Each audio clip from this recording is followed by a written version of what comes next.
দেখতে সুন্দর, খেতে মজা, বানানো সহজ।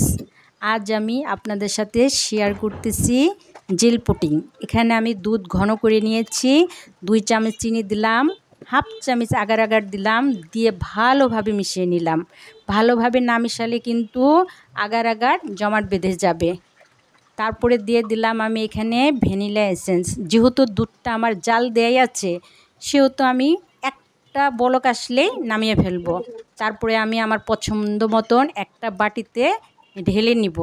এটা যখন জমাট বাঁধবে, ঠান্ডা হয়ে যাবে, তখন আমি আরেকটা জেল তৈরি করব পাত্রে।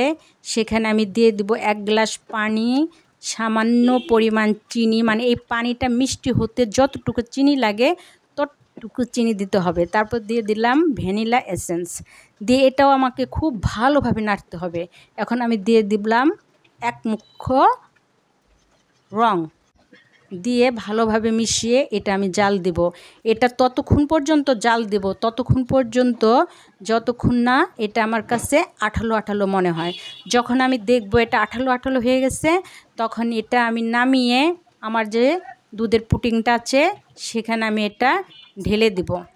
এখন আমি একটা ছুরি নিব, ছুরি নিয়ে একটু নাড়াচাড়া করে দিব যেন লাল জেলগুলো নিচে চলে যায়, দুধের পুডিংয়ের নিচে চলে যায়। আর উপরে যে বাবল সৃষ্টি হয়েছে সেটা একটু নাড়া দিয়ে ঠিক করে দিলাম। এটা আমি ফ্রিজে রাখছিলাম, ফ্রিজে রাখার পরে আমি এখন বের করে নিয়ে আসলাম। এখন দেখুন আমার এই জেল পুডিংটা কেমন হলো। আমার সত্যি অনেক ভালো লাগলো দেখে। এখন আমি এটা কেটে নিচ্ছি। দেখেন আমার পুডিংটা কত সুন্দর হয়েছে। এখন আমি এভাবে কেটে নিলাম। কেটে নেওয়ার পরে আমি এটা পরিবেশন করব, ইচ্ছা মতন খাবো। আপনাদের ভালো লাগলে আপনারা শেয়ার করবেন, লাইক করবেন। আল্লাহ হাফেজ।